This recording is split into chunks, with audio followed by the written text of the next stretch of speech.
Hey, what's going on everybody? My name is Isaiah Peter and I help content creators level up their production game. And welcome to the Filmora Masterclass on how to jumpstart your very own YouTube channel. And that's what we're talking about today, so let's go.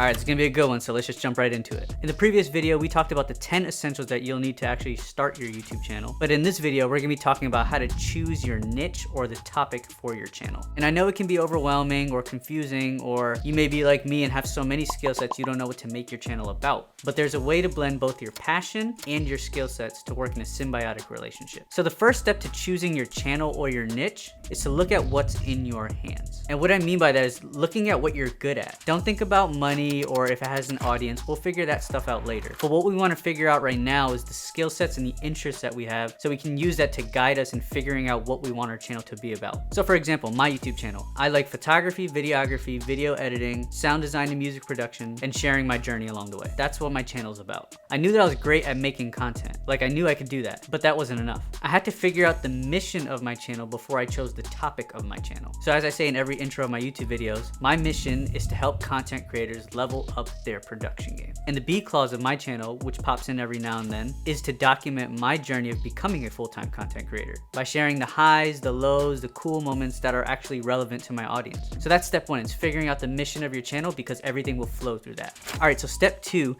now that we have the mission established, now it's looking at the skill sets that you have and how they both can come together. So here are a few examples. If your mission is to live a healthier lifestyle and you love to cook, your channel could be showing people how to live a healthier lifestyle through cooking delicious food. If your mission is to help people thrive in their finances, you could do a whole channel on budgeting and financial structures and investing. So hopefully with those few examples, you can kind of see how your mission directly ties into your skill sets. So for me, if I want to help content creators level up their production game, I'm going to do that by showing you guys how to use a camera, how to edit your videos, how to light your settings, how to have good audio, how to have a cool background, and stuff like that. So that you can actually take those things and implement them into your workflow, into your settings, into your jobs or your side business or whatever it is, so that you can level up in whatever area that you need leveling up in. So that's step two. It's taking your mission and then putting it together with your skill sets. All right, so now that we have those two things established, step three is actually getting into the topic or niche of your channel, because now the foundation has been laid. You're not building a house off of sand, you're building it off a nice concrete slab. So it's going to be a lot easier to build and your content's going to be a lot easier to make now that you have like a mission and skill sets to be able to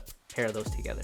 And there's two types of people that I want to talk to. If you're someone who's really good at one thing, then great, I would pursue that. Don't be discouraged by the production quality you're at if you're not pleased with it. That stuff can be so easily learned on YouTube, and the turnaround time for the quality is really quick. And now it's just improving your videos one piece of equipment or technique at a time. And the second kind of person I want to talk to are people who are really talented at a lot of things. And if that's you, I understand that it can be a little bit overwhelming. It can be a little bit confusing because there's so many things you're good at, but you don't know what to actually make your channel about, but you want to try to figure out a way to incorporate all these things. The best piece of advice that I could give you that I took and I actually implemented in my own channel is pick one set of skill sets that are relevant to each other. Go find somebody on YouTube who does that well and whose content you actually really, really like from a consumer standpoint that's actually successful on YouTube. And then three is ask yourself, is this the direction that I want to go into? And if it is, great. I would use that person and model your channel off of that, because it'll give you a great starting point, a great framework to work off of. And the more you start creating content and the more your creative style starts to show, it'll start to morph into something that's really cool and it's actually unique to you, which is your voice. I'm not talking about your physical voice, I'm actually talking about your creative voice. Because the best way to create something that's your style is to actually mimic other great people, and then as time goes on, their skill sets and your personality will start to morph together and it'll naturally evolve and create your own style. All right, step four is actually a really practical stage, and it's actually creating your content schedule and strategy. All right, so this is not like a black or white answer, because everybody's life is different and everybody's schedule is different. Some people are single, some people are married, some people have boyfriends or girlfriends, some people have different jobs, it all changes, it all varies. So figuring this out for you would really take some thought, and I can give you the insights that I've used for my life currently as of today to be able to do well in my job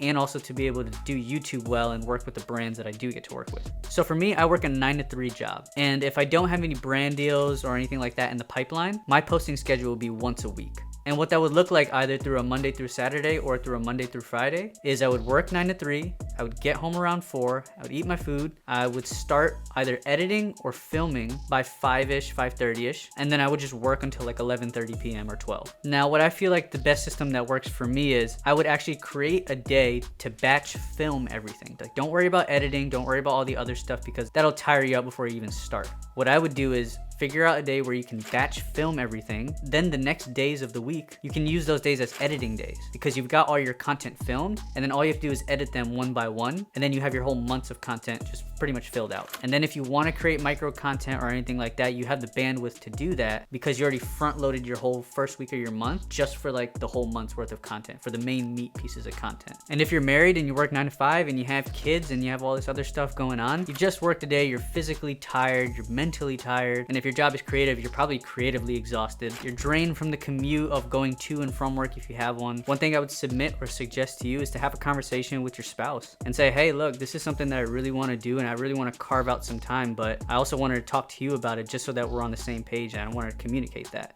So that way, when you do come home and you do just start kind of locking into your video editing process or your content creation process, you're both on the same page and it won't cause any unnecessary tension or stress. And if you're single, all you have to do is really just think about where you can carve out time in your day to be able to film and create. One thing I've learned is life is about rhythms and seasons. Work balance life, I think it's just a myth.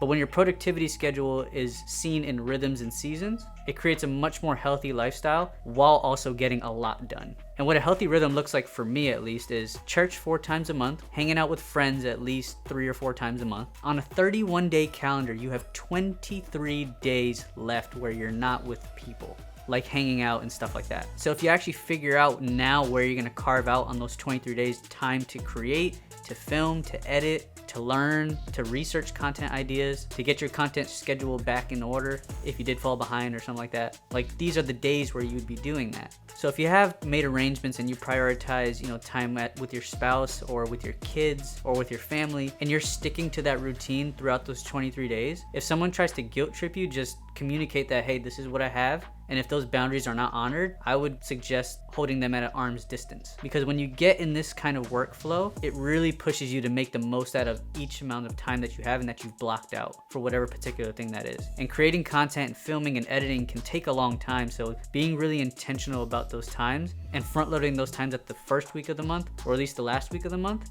it'll make night and day difference. Step number 5, it's the final step. Now that you have everything in place and you know what your mission is and you know what your channel is going to be about and you have your content schedule kind of ready to go, now it's time to just press record and learn your process of how you'll be accomplishing a video 1 time a week. And as I stated before, everyone's life is different and everyone's schedules are different. And this is the time to figure out what works best for you without compromising what's most important in life. All right, well, thank you guys so much again. I hope that helped. I hope it gave you some clarity on what your channel can be about and how you can create some type of structure, workflow, and framework around actually creating content for your channel and being able to live a healthy lifestyle and still be able to create content in a really productive way. So that's it for this video. I'll see you guys in the next video. Peace.